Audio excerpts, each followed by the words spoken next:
sudden changes are sweeping over the land. The approaching storm may seem violent and destructive to us, but to nature, it's a new beginning in the cycle of life.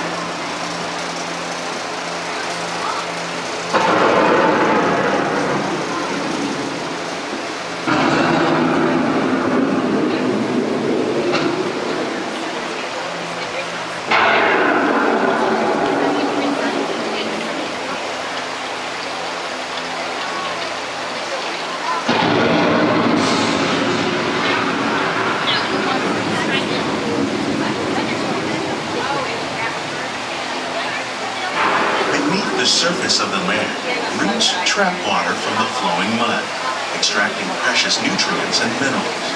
These elements, when combined with sunlight, create the diverse living systems of our planet.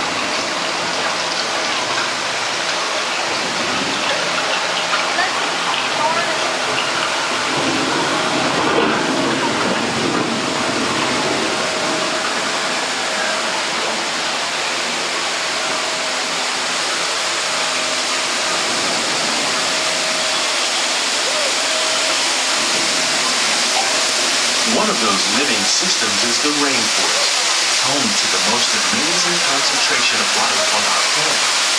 These dense and beautiful forests cover only a tiny portion of the Earth's surface, but they contain more than half of its plant and animal. Rainforests are also extremely rich in productive living systems, providing us with oxygen, food, medicine, and other elements essential to our lives.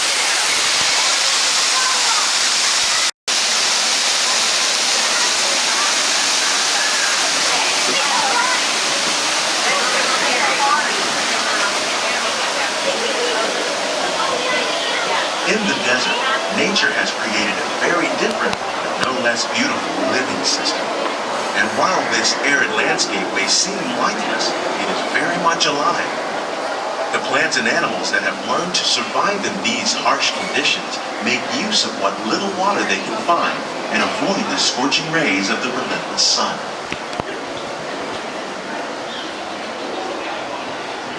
The American prairie once appeared as desolate as the desert. But over time, rainwater and nutrients gradually penetrated the hard surface of this land. Even the hooves of the mighty buffalo helped create the rich soil that one day became home to the American farm.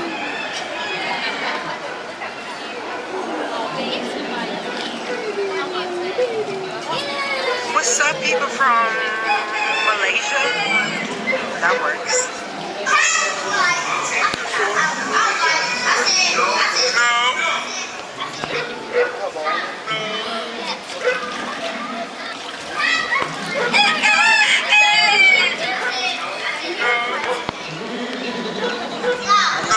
Of all the forces at work on the land, humans have had one of the most profound effects. The need to produce food for a growing world led to the enormous use and sometimes overuse of the land.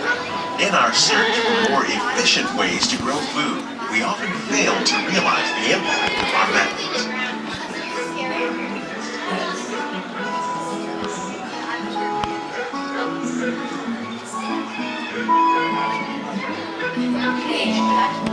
Today, we're learning to live with the land, discovering better ways to grow food that will assure both human and environmental well-being.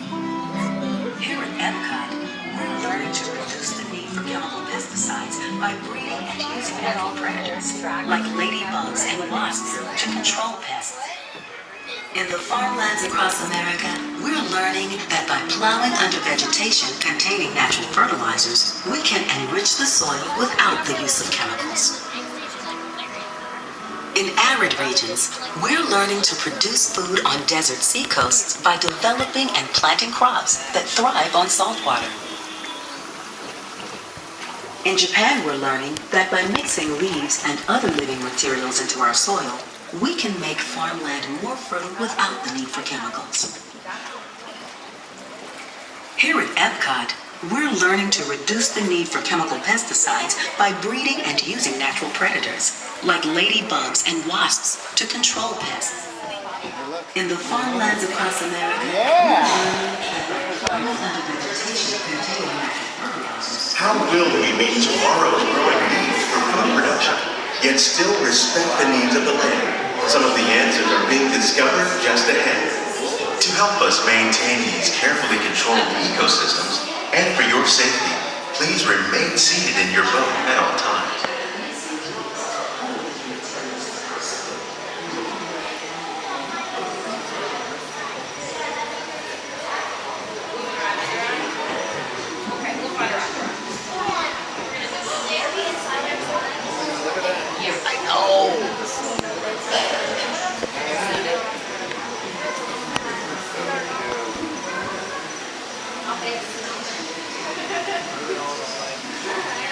Welcome to our living laboratory, where scientists from Epcot and the U.S. Department of Agriculture are exploring innovative ways to produce bountiful harvests now and into the future.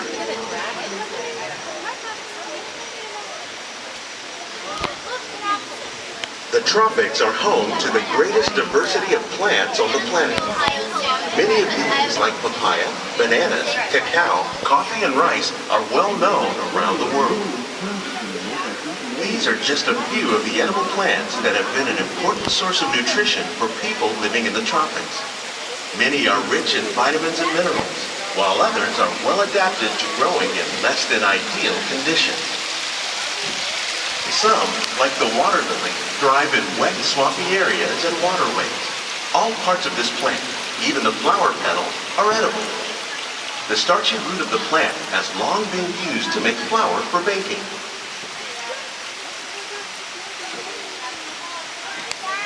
One day, many of these lesser-known tropical plants may be as important as the bananas growing on both sides of the boat.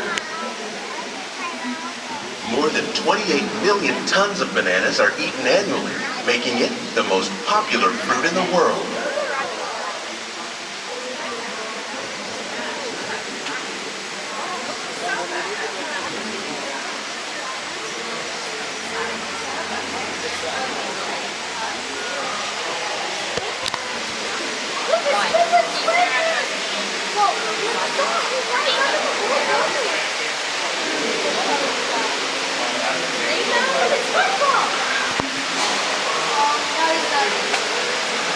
When we mention farming, you probably don't think of fish.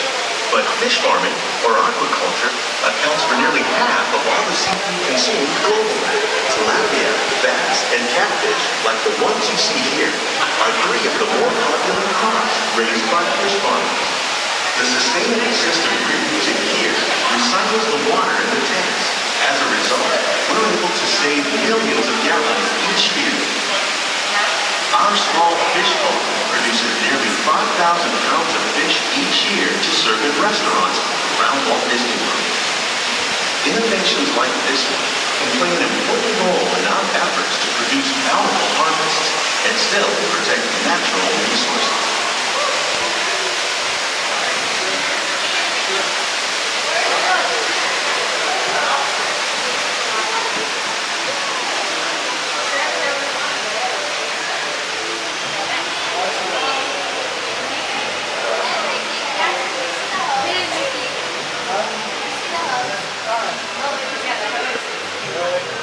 While there are more than 50,000 edible plant species in the world, most of us are only familiar with the handful that make up our everyday diet.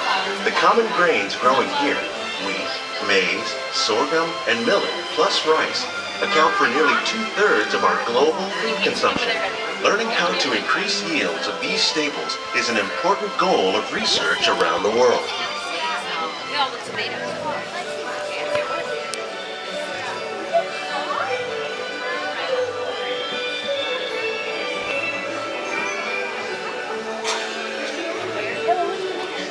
These plants are definitely on their way up. Innovative growing techniques like these increase yields while more efficiently using resources like water, fertilizer, and pesticides. Another innovation at work here is our integrated pest management program. By populating our greenhouses with beneficial insects that prey on harmful pests, like aphids and flies, we are significantly reducing our reliance on conventional pesticides. We're growing these crops using our nutrient film system. This technique precisely controls and recycles water and nutrients. With it, we can produce over 27,000 heads of lettuce a year in this one small area.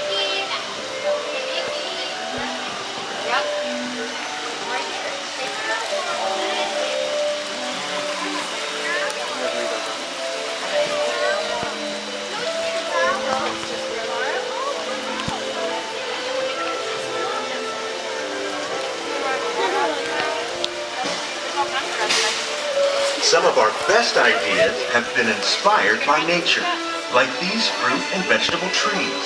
By growing these ground plants vertically, we can increase yields and better control diseases. These crops taste as good as they look. In fact, we serve more than 15 tons of produce from our greenhouses in restaurants here at the land every year.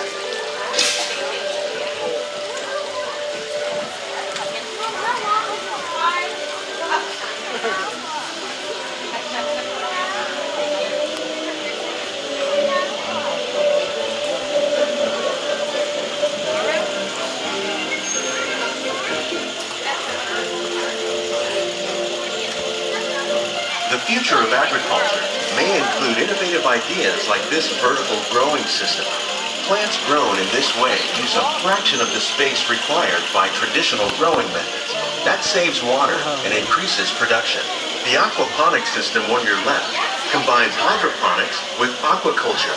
The fish provide a natural source of fertilizer for the plants, and the plants help keep the water clean for the fish. It's another great way to produce more while using less. In our lab, Epcot scientists are working with the U.S. Department of Agriculture on a number of innovative projects. The goal of these efforts is to produce higher yielding and better quality plants. Scientists, farmers, and even backyard gardeners are doing their part to improve results and quality improvement that we all require. Together, we can continue to find more ways to increase food production and protect the environment.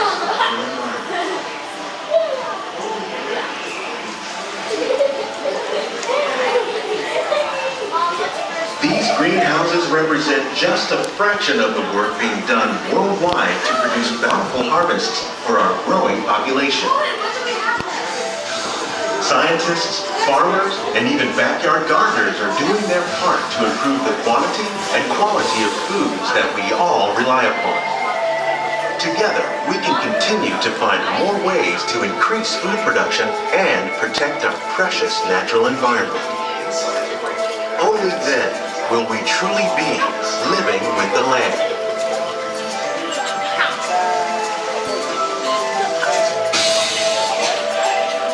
On behalf of Walt Disney World, we hope you've enjoyed this unique journey through our living laboratory. If you'd like a closer look, then check out the